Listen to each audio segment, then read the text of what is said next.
Welcome to That's Good Broncos. I am Brandon. My confidence in the Broncos is building perna. And Denver won this game 29-17 with 14 of those Washington points coming in the fourth quarter. Garbage time. They were meaningless. They meant nothing to anybody except for the couple guys who scored the touchdowns. But everybody else in the world saw those points and was like, who gives a shit? That's a long-winded way of saying the Broncos played well. And I have to say, the most improved Bronco in this game was Vance Joseph. That's right, I'm a real man. I can admit when I'm wrong. Coaching is hard to evaluate, but when I saw Vance coaching the team up on the sideline here, I said, this is a guy who knows what he's doing. Not a guy that I would ever want to French kiss, mind you, but a guy coaching his tongue off. We're gonna recap the Broncos-Redskins game right now. Let's get sports.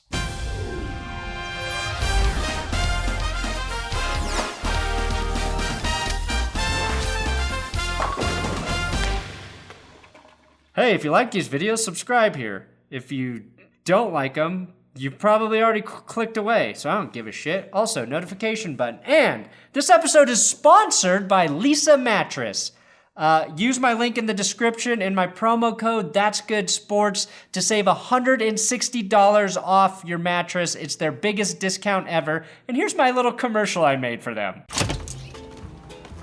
It's already the most comfortable mattress I've slept on. I really love its vertical perch sleep feature. I have been sleeping on my Lisa mattress now for a few weeks, and I can say, with confidence, it is the most comfortable mattress I have ever owned. Look, one of the reasons I partnered with Lisa, in addition to being a great mattress, is because they are a good company. They donate one mattress to a shelter for every 10 they sell. They've donated 30,000 mattresses so far. You can try the mattress in your home for 100 nights risk-free. They always do free shipping, and if you use my promo code That's Good Sports, you'll get $160 off your mattress. That's Good Sports promo code lisa.com/That's Good Sports.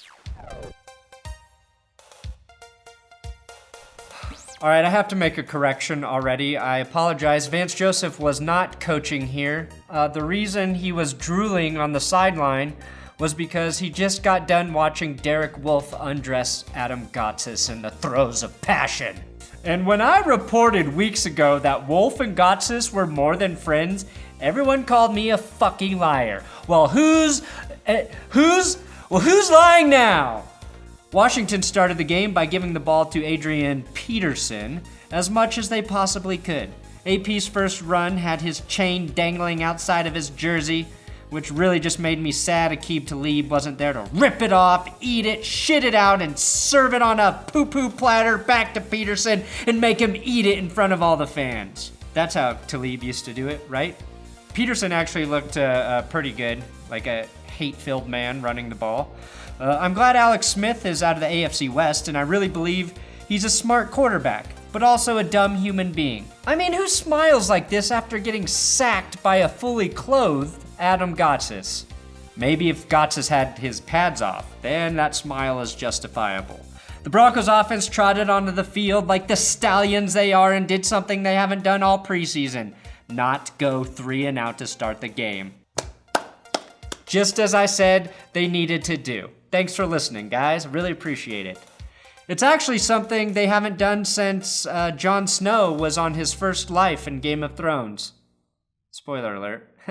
Philip Lindsay had a nice gain from this perfect Keenum floater, which set up the first gooch punt of the day by Brandon McManus. I would have preferred a touchdown drive to start the game, but I can't really get greedy now. Todd Davis got flagged for some bullshit penalty. We didn't make contact. Hitting too hard or hitting too late. He didn't either. The refs just made something up and blew the whistle to keep Washington's drive alive. Reese had a classic eye roll if you could have seen him, but you can't see him. But yeah. I think the officials would like that one back. That did give Dymonte Thomas the opportunity to make a great play on 4th and short. Alex Smith hit Vernon Davis, and then Thomas was all over him, preventing the conversion. Thomas would go on to break up a great throw by Smith to Davis again at the end of the first quarter. 2 plays from Thomas that stood out, and this is a positive sign. I have barely mentioned Dymonte Thomas this preseason, but with Sua Cravens yet to see the field, we need our dime linebacker to emerge. Thomas may be that guy, showing he can cover tight ends. Tight ends, he can cover them. To me, the biggest difference this preseason from last preseason is the Broncos rookies are contributing in major ways. First, Courtland Sutton hauls in this ball in coverage over Josh Norman. A great pass from Keenum, but impressive to see the rookie outplaying a Pro Bowl corner. Then the other rookie, Rolls Royce Freeman, busts free behind a vicious Andy Janovich block. Freeman is the starting running back, even if the coaches won't admit it yet. It's becoming very clear that Emmanuel Sanders will re-earn his brilliant nickname I gave him, as he is by far Case Keenum's favorite target. Case missed a throw or two to Sanders, and he still finished the game with 4 catches for 61 yards. I do have to give credit to the play design for the Broncos' second touchdown. Janovich, lined up on the right side of the line like a tight end, comes across the formation while the reverse is ditched to Emmanuel Sanders, who springs loose because of the second perfect Jano block, and then Sanders squirts his way in for a touchdown. And Emmanuel Sanders accounted for every single yard of Broncos offense on that scoring drive. No big deal. Andy Janovich, a guy a lot of people were saying might get cut this preseason, is proving he might be the second coming of Howard Griffith, who, by the way, set the record in the NCAA for scoring 8 touchdowns in one game. So maybe the Broncos should have used Howard Griffith more as a running back. But that's in the past. It was almost a perfect first half for the Broncos, but during the 2-minute drill, the drive stalled on a Keenum sack when Connor McGovern allowed the first real pressure of the half. And then Garrett Bowles doubled down on the bad play by getting an unsportsmanlike conduct penalty for pushing the guy who sacked Keenum after the guy who sacked Keenum gave Keenum a little push. Not a huge deal, except it backed the offense up 15 yards for the punt and gave Washington good field position with time left on the clock. Something you would not want to do to a good team during the regular season right before ending the half. Discipline. It's about discipline. Now, it was not an issue because Bradley Chubb came in and sacked Colt, I'm still in the NFL as a backup QB, McCoy. It's a great sack by Chubb against the reserve lineman, and I'll say Colt McCoy has probably spent too much time doing bicep curls. Those things are turning into Tebow arms, and his 3 of 8 passing for 19 yards is proof they are all for show. Okay, time for the halftime report, Jess.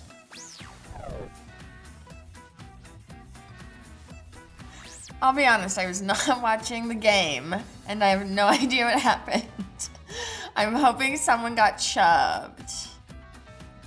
Really has a nice mouth. Did he say he really has a nice mouth? Really has a nice mouth. Yeah, that's what I thought.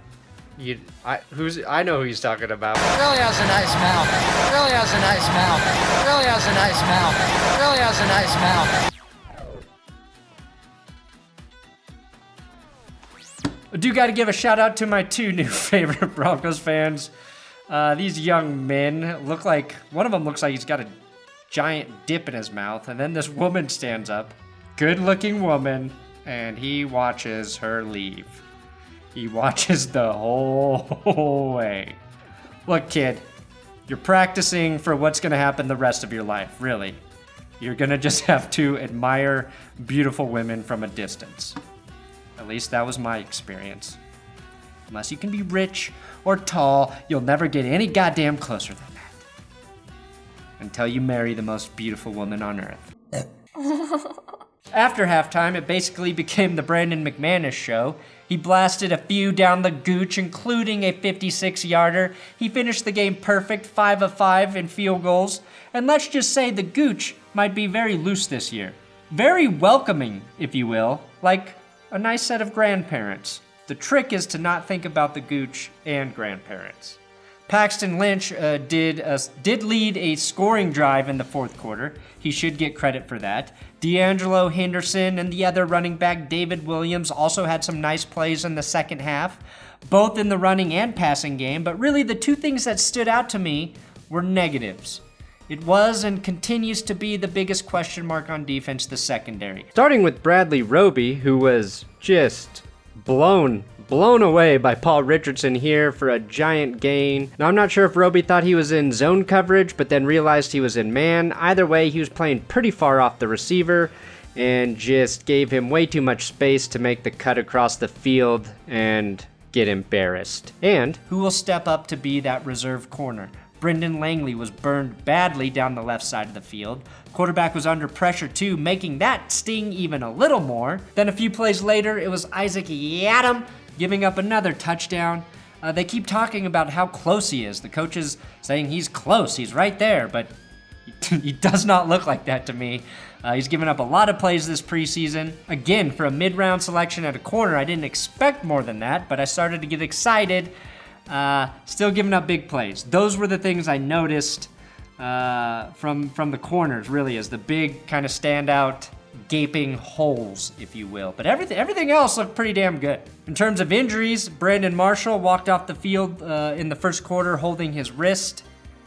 He was then evaluated for a concussion. I guess it's preseason for the doctors too, you know? Hey doc, my wrist, it really hurts. Well, let me check your head to make sure you're not imagining the pain, Brandon.